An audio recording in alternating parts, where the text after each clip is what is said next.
जय श्री सत्यनारायण स्वामी कर जय आनंद गवार हरि बोल। ठाकुर सत्यनारायण एक 300तम अवतार जगत गुरु ठाकुर श्री श्री अभिराम परमहंस देव महाराध्य प्राणर प्रियतम अभिन्न सुंदरंकर लीलासंगी भक्त यदि अति अंतरंग थाए तांकर भक्त ही अंतरंग थाए। भक्त सबुदिने ठाकुरंग भाव थाए समस्त कर्म को समर्पण करी तांकर विधि कार्य करे।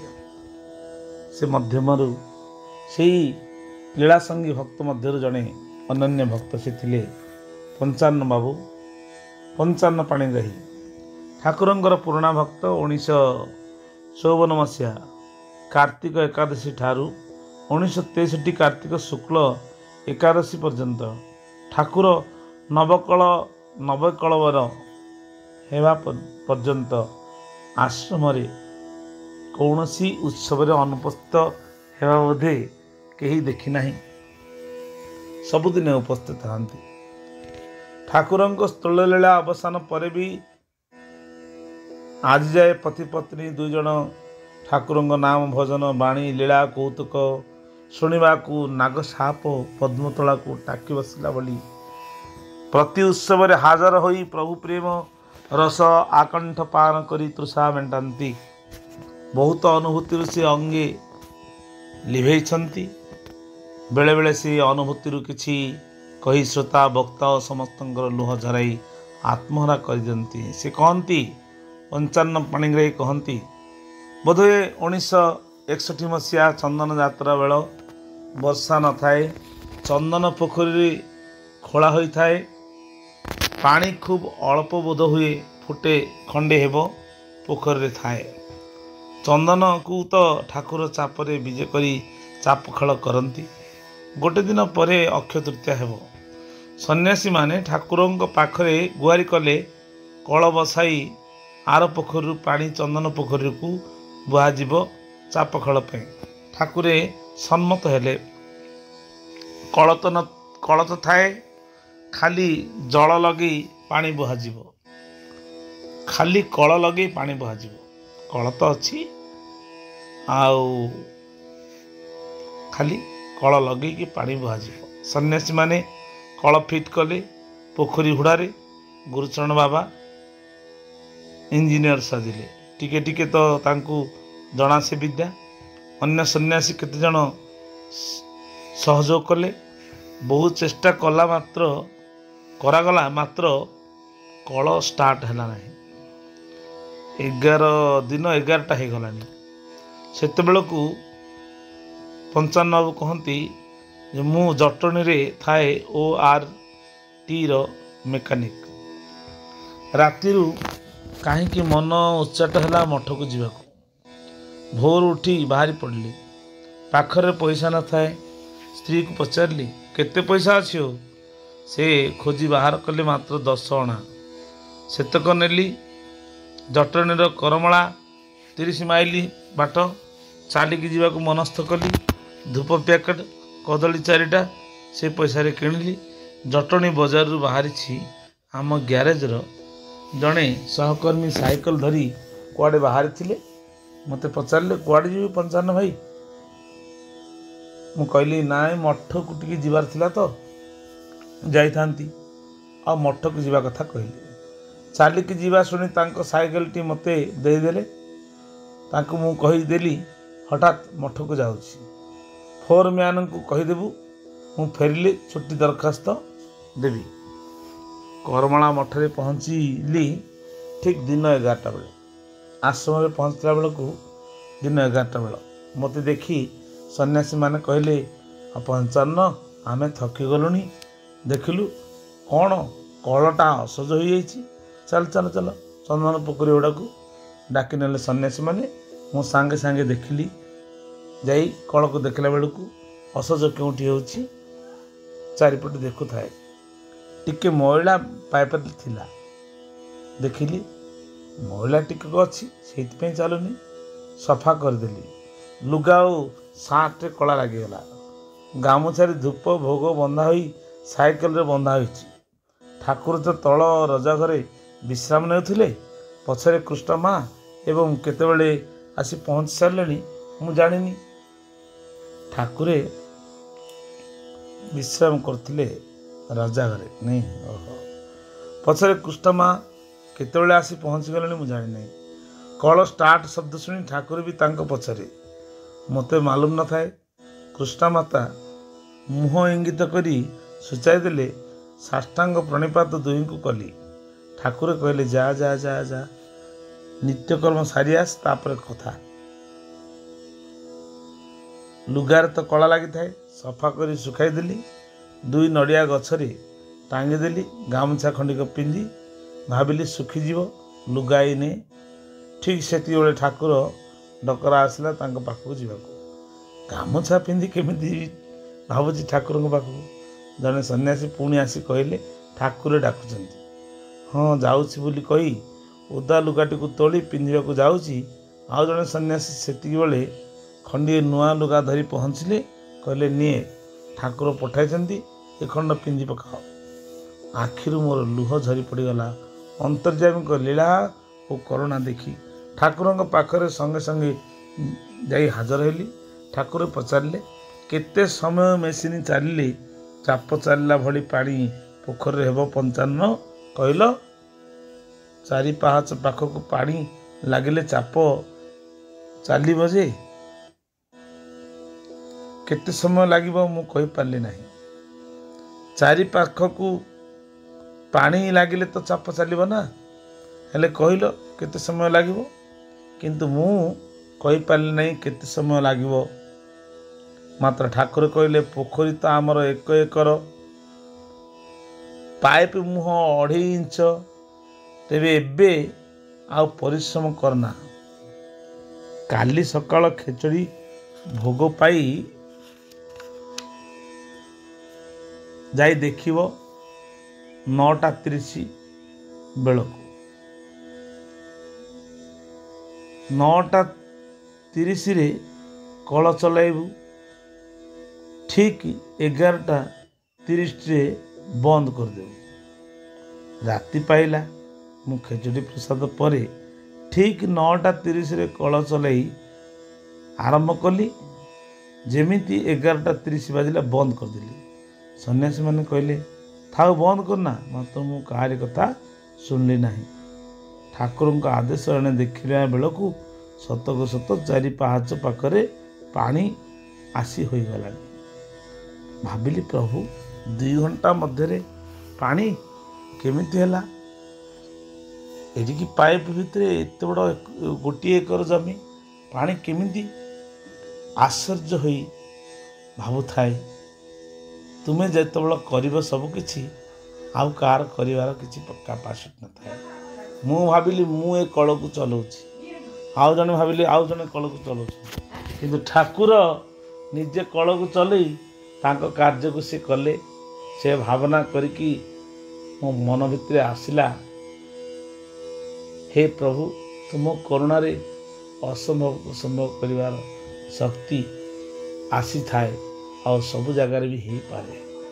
ତୁମେ ଯେତେବେଳେ କୃପା କରିବ ଅସମ୍ଭବକୁ ସମ୍ଭବ କରିବାର ଶକ୍ତି ଆମର କୁଆଡ଼େ ଆସିବ? ଆପଣ ହିଁ ଅସମ୍ଭବକୁ ସମ୍ଭବ କରିବାର ଶକ୍ତି। ତେଣୁ ଦିନକୁ ରାତି, ରାତିକୁ ଦିନ କରିବା ଯିଏ କଳାକାର, ଯିଏ ସମସ୍ତ ଯନ୍ତ୍ରର ଯନ୍ତ୍ରୀ, ଆଉ ଏ କଳର କୌଣସି ଯନ୍ତ୍ରୀ ନୁହଁ। ତେଣୁ ସବୁରି ଯନ୍ତ୍ର ଭିତରେ ସେଇ ଅଭିନ୍ନ ସୁନ୍ଦର ଭାବନା କରି ମୋ ମନ ଆନନ୍ଦିତ ହୋଇଗଲା। ଠାକୁରଙ୍କ ଚରଣ ତଳେ ଭାବ ଲଗାଇ 2 ପଦ କହିବାକୁ ଲାଗିଲି। ମନେ ପଡ଼ିଗଲା ଠାକୁରଙ୍କର, ମୁଁ ହିଁ ଯନ୍ତ୍ର ତୁମେ ଯନ୍ତ୍ରୀ, ସବୁ ଯୁଗେ ଯୁଗେ ମୁଁ ଯନ୍ତ୍ରୀ ନ ହୋଇଲେ ତୁମେ ଖେଳିବ କା ସଙ୍ଗେ? ମୋର ଅବୁଝା ଠାକୁର ବୁଝାଇବ କିଏ ତୋତେ? ଶକ୍ତି ଅଛି କାର? ତୁମେ ଯଦି ଯନ୍ତ୍ରୀ ହେବ, ସବୁ କଳ ତୁମେ ମୋଡ଼ିବାର, ସବୁ କଳକୁ ଅସଜଡ଼ାକୁ ସଜାଡ଼ିବାର ଶକ୍ତି ଆପଣଙ୍କର। ହେ ଠାକୁରେ ଆମେ ନିମିତ୍ତ ମାତ୍ର। ସତ୍ୟନାରାୟଣ ସ୍ୱାମୀଙ୍କର ଜୟ। ପ୍ରଭୁଙ୍କର ସଦିଚ୍ଛା ପୂର୍ଣ୍ଣ ଭଗବାନ ହରି ବୋଲ। ସତ୍ୟନାରାୟଣ ସ୍ୱାମୀଙ୍କର ଜୟ। ଆନନ୍ଦ 1 ବାर ହରି ବୋଲ। ଠାକୁରଙ୍କର ଭାବଭକ୍ତି ପ୍ରେମ ଜୁଆରରେ ଯେଉଁମାନେ ବେଶୀ ବୁଡ଼ ଦେଇଛନ୍ତି ସେମାନଙ୍କ ମଧ୍ୟରେ ବାବାଜୀ ସାହୁ ଅନ୍ୟତମ।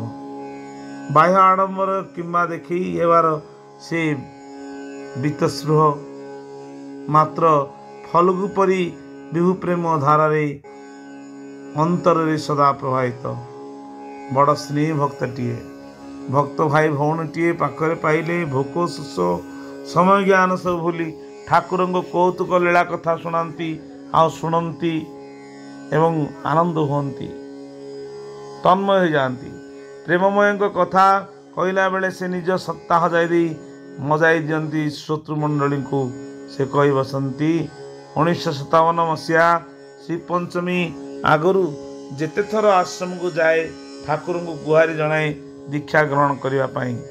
ଠାକୁରେ ବହଲେଇ ଦିଅନ୍ତି ପରେ ଦିଆଯିବ କହି। ଠାକୁରଙ୍କ କରୁଣା ଉଣା କଥା ଭାବି ମନଟା ବିଷେଇ ଯାଏ। ମନ ଆଜି ଭାରି ଉଦ୍ବେଗ ହେଲା ନାମ ନେବା ପାଇଁ। କପିଳ ବାବା ସୁବର୍ଣ୍ଣ ବାବା ବସି ନଡ଼ିଆ ଛଡ଼ାଉଥିଲେ ଟିଣ ଘର ପାଖରେ ଠାକୁରଙ୍କୁ ପୂଜା ପାଇଁ। ମୁଁ ଯାଇ ତାଙ୍କ ପାଖରେ ଛିଡ଼ା ହେଲି। ସୁବର୍ଣ୍ଣ ପଚାରିଲେ, କିରେ ପୁଅ, ଆଜି କାହିଁକି ମନ ଉଣା କରିଛୁ କିରେ? ମୁଁ କହିଲି, ଆଜ୍ଞା ନାମ ନେବାକୁ ଇଚ୍ଛା ଯେ ଠାକୁର ଖାଲି ବହଲେଇ ଦେଉଛନ୍ତି, କହୁଛନ୍ତି ପରେ ଦିଆଯିବ, ଏବେ ସମୟ ହେଇନି, ଏବେ ନାହିଁ କରୁଛନ୍ତି। ସୁବର୍ଣ୍ଣ ମୋତେ ଗୋଟିଏ ନଡ଼ିଆ ଦେଇ କହିଲେ, ଏ ନଡ଼ିଆ ନେ ତାଙ୍କ ପାଖରେ ଆଜି ଭାଙ୍ଗିବୁ, ନଡ଼ିଆ ପାଣି ତାଙ୍କ ପାଦରେ ଢାଳିବୁ। ନଡ଼ିଆ ଦାମ କେତେ ବୋଲି ପଚାରିଲି। ଏ କ'ଣ ମୋ ବାପା ଗଛ ନା କାହା ବାପା ଗଛ? ନା, କାହା ବାପା ଗଛ ଥିଲା। ପଇସା କିଏ ନେବ? କିଏ ଦେବ? ଯାହାର ଗଛ ତା ପାଦ ତଳେ ବାଡ଼ି ପାଣି ଢାଳିବୁ। ଯା, ଆଜି ପରା ଶ୍ରୀପଞ୍ଚମୀ, ପାଣି ତାଙ୍କ ପାଦ ଉପରେ ଢାଳି ଦୁଆର ମୁହଁରେ ଗଡ଼ିଯା, ଆଉ ବାଟ ଉଗାଳି ଶୋଇଯିବୁ। ଠାକୁର କ'ଣ ତୋ ଉପରେ ଚଢ଼ି ବାହାରିବାକୁ ଆସିବେ? ନା। କ'ଣ ବୁଝିପାରିଲୁ ତ? ଆଉ ବିଚାର ନ କରି ଯିବୁ, ଆଡ଼ ହୋଇକି ଶୋଇଯିବୁ। ହେଲେ ଆଡ଼ ହୋଇକି କେମିତି ଶୋଇଯିବୁ? ମୁଁ କହିଲି, ହଁ ମୁଁ ଆଡ଼େଇ ହୋଇ ଶୋଇପଡ଼ିବି।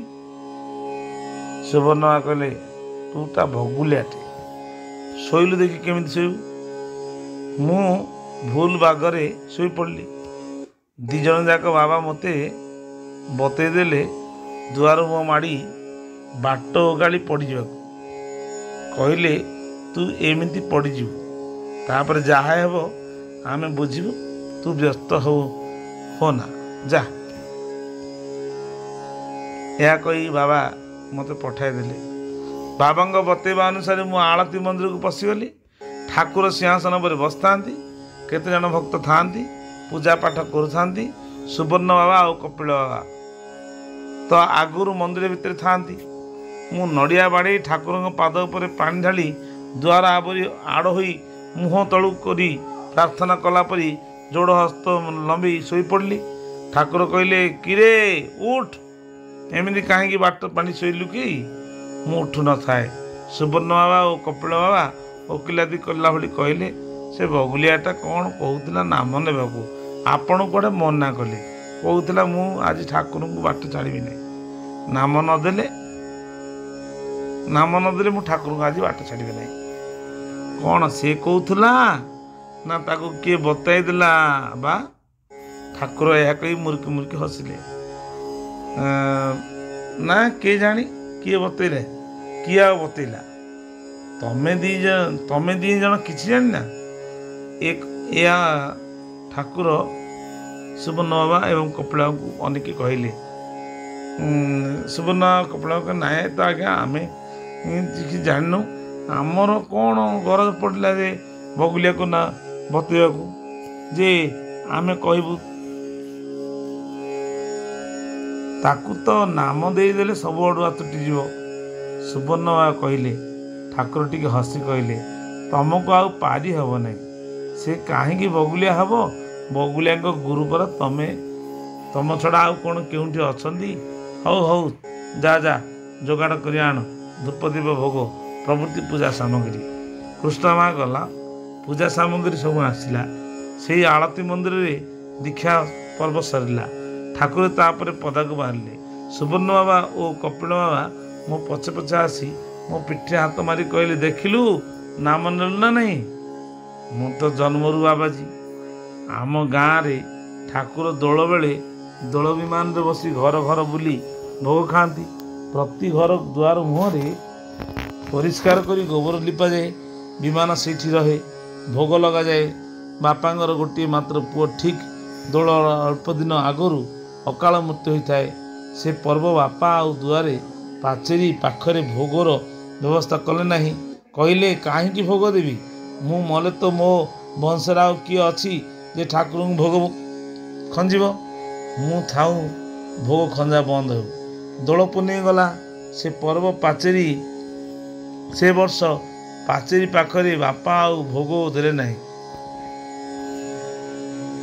किसी दिन पर बापा स्वप्न देखिले अरे मो भोग तो तू सते सते बंद करदेलु हौ तो मनोवांछा पूर्ण हे मो भोग खिया तो दुआर बंद हे ना सतकू सत आर वर्ष मोर जन्मदिन बापा बो सेत बेलू बहुत बुढ़ा बुढ़ी हो गले मो जन्म बेलू बापा 70 वर्ष टपीगला बो को 68 वर्ष हाँ हाँ मु जन्म होला परे आदौ कांदिली नहीं राह फिटिला नहीं समस्ते चिंतार पड़गले बापा कौन कदली पत्र खंडे आनी दांड दुआरे से पत्र पकाई तापर मते शुआई दी कहले मु आकु बाबाजी कराइदेली से दिन मु बाबाजी जन्मरू बाबाजी ठाकुर पाखकू प्रथमे जाए संतोष बाबू संगरे से तो मते बाउंस कंपानी रे चाकरी रे भर्ती कराई देथिले ठाकुर बसता चौकी पाखरे कुमुदिनी देवी उमाकांत बाबू प्रभृति थांती पद तले मु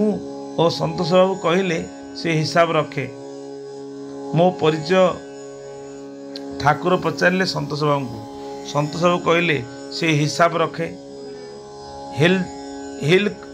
हेल्जर कंपानी रे काम करुछि विज्ञान पाठ पढ़ी ओहो तेबे से संख्या विज्ञानी ठाकुर कही मुरुकी मुरुकी हसिले तापर पचारे केते दरमा पाए मु सेतबेलू लज्जार धाउणी पड़िली सेतबेलू दरमा थाए मोटे 20 टंका अन्य जो मैंने थिले ठाकुर पाखे किए बड़ हाकिम तो किए जमींदार 20 टंका शुणिले मते भारी लाज लगी था संतोष बाबू मो दरमा केते कहवा पूर्व ठाकुर बोध हो मते लज्जार उद्धार कले संतोष बाबू उत्तर अपेक्षा नकरी आड़े दे पुणी थे कहले से संख्या विज्ञानी ठाकुरे सतरे तमे केते महान कृपा हेले दुबजे दारू पालटे पंगु गिरी लंघे असंभव को संभव करिवार शक्ति आपणकर सत्यनारायण स्वामी जय आनंद एक बार।